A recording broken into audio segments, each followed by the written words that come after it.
கட்சி தலைவர் விஜய் அண்ணாவை பத்தி பாத்தீங்கன்னா ஒரு சில கருத்துக்களை தெரிவிச்சிருக்காங்க.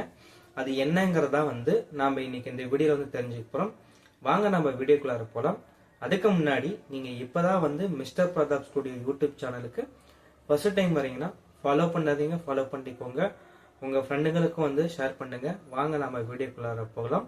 தமிழிசை சவுந்தரராஜன் இவங்க பாத்தீங்கன்னா பிஜேபி கட்சியில தமிழகத்துல ஒரு தவிர்க்க முடியாத ஒரு கட்சி தலைவர். ஏன்னா இவங்க இதுக்கு முன்னாடி தமிழகத்துல பாத்தீங்கன்னா தமிழ்நாட்டின் மாநில கட்சி தலைவர் பிஜேபி உடையத ஒரு கொஞ்ச காலத்துக்கு இருந்திருக்காங்க. இவங்க பாத்தீங்கன்னா நேத்து பாத்தீங்கன்னா குடியரசு தின விழா பாத்தீங்கன்னா நம்ம இந்தியா முழுவதும் மிகப்பெரிய அளவுல பிரம்மாண்டமா நம்ம செலிப்ரேஷன் பண்ணணும். தமிழிசை சவுந்தரராஜனும் பாத்தீங்கன்னா இவங்க பாத்தீங்கன்னா சென்னையில இருக்க பிஜேபியினுடைய கட்சி ஆபீஸ்ல கொடி ஏத்திட்டு நியூஸ் ரிப்போர்ட்டருக்கு பேட்டி கொடுத்துட்டு இருந்திருக்காங்க. அப்ப பாத்தீங்கன்னா நியூஸ் ரிப்போர்ட்டர்ஸ் பாத்தீங்கன்னா டிவிகே கட்சி தலைவர் விஜய் அண்ணாவை பத்தி ஒரு சில கேள்விகளை கேட்டிருக்காங்க. அதுக்கு பாத்தீங்கன்னா தமிழிசை சவுந்தரராஜன் இந்த மேடம் பாத்தீங்கன்னா ஒரு சில கருத்துக்களை விஜய் அண்ணாவுக்கு சொல்லியிருக்காங்க.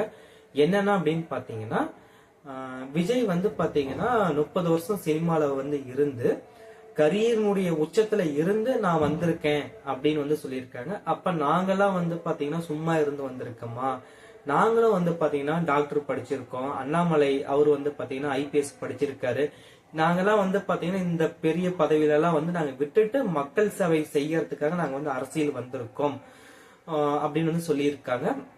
விஜய் சும்மா சும்மா இந்த மாதிரி சொல்லாதீங்க. நீங்க இந்த 30 வருஷம் சினிமா வாழ்க்கையில பாத்தீங்கன்னா பணம், பேரு, புகழ் எல்லாமே சம்பாதிச்சுட்டு விட்டுதானே வந்திருக்கீங்க. ஏதோ பெரிய தியாகம் நீங்க பண்ணிட்டு நீங்க அரசியலுக்கு வந்த மாதிரி பேசுறீங்க.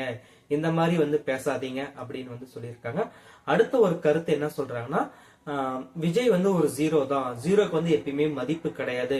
அவரு வேற ஜீரோக்கு பத்தில வேற ஏதோ ஒரு மதிப்பு சேர்ந்தாதான் பாத்தீங்கன்னா அந்த உண்டான எண்ணுக்கு ஒரு மதிப்பு. அதே மாதிரி விஜய் பாத்தீங்கன்னா வருகின்ற தேர்தலில் எந்த ஆட்சி ஜெயிக்குதோ அதோட இவங்க சேர்ந்து இருந்தாங்கன்னா இவர் அரசியல் செய்யலாம் அப்படின்னு சொல்லியிருக்காங்க. அடுத்தது பாத்தீங்கன்னா விஜய் அண்ணா பாத்தீங்கன்னா ஊழல் என் மேல இல்ல அப்படின்னு அவர் சொல்லிட்டு இருக்காரு அப்படின்னு சொல்லி அப்படின்னா பாத்தீங்கன்னா நீங்க 15 கோடி ரூபாய் சினிமா சம்பாரிச்ச பணத்தை என்ன பண்ணுறீங்க? யார் அந்த சார் அப்படிங்கிற மாதிரி எப்படி வந்தது அந்த காரு அப்படிங்கிற மாதிரி எல்லாம் விஜய் அண்ணாவை பத்தி கேட்டிருக்காங்க. அதுக்கப்புறம் பாத்தீங்கன்னா என்டிஏ கூட்டணி தான் பாத்தீங்கன்னா வருகின்ற 2024 எலெக்ஷன்ல தமிழ்நாட்டுல ஆட்சி அமைக்கும். அதோட பாத்தீங்கன்னா விஜய் சேர்ந்து அரசியல் பண்ணலாம். அப்படி இல்லாத டைம்ல பாத்தீங்கன்னா திமுக ஆட்சிக்கு வந்துருச்சுன்னா விஜய் பாத்தீங்கன்னா கரூர் சம்பவத்துல நடந்த உயிரிழப்புகளை கருத்துல வச்சுட்டு அவரு அரசியல் பேசணும். இவர் இந்த மாதிரி விஷயங்கள் தெரியாம அவர் பேசினாருன்னா அவருடைய அரசியலுக்கே மாபெரும் ஒரு பாதிப்பு வரும் அப்படின்னு சொல்லியிருக்காங்க. அது இல்லாம தமிழிசை சவுந்தரராஜன் பாத்தீங்கன்னா விஜய் அண்ணாக்கு இன்னொரு கருத்துக்களை தெரிவிக்கிறாங்க. அது என்ன கருத்துக்கள் அப்படின்னு பாத்தீங்கன்னா விஜய்க்கு பாத்தீங்கன்னா மிகப்பெரிய அளவுல பாத்தீங்கன்னா ஃபேன்ஸ், தொண்டர்கள் எல்லாமே இருக்காங்க. அவங்களுடைய நம்பிக்கை அது இல்லாம பாத்தீங்கன்னா அவங்க பண்ற ஒரு உழைப்ப வீணாக்கி விடாம என்டிஏ கூட்டணி தான் 2024 எலெக்ஷன்ல ஜெயிக்குது. அவங்களோட சேர்ந்து இவர் அரசியல் பண்ணலாம். அப்பதான் அவர் அவருடைய கெரியருக்கு நல்லா இருக்கும் அப்படின்ட்டு பாத்தீங்கன்னா தமிழிசை சவுந்தரராஜன் நியூஸ் ரிப்போர்ட்டர்ஸ்க்கு இந்த ஒரு கருத்துக்களை தெரிவிச்சிருக்குங்க.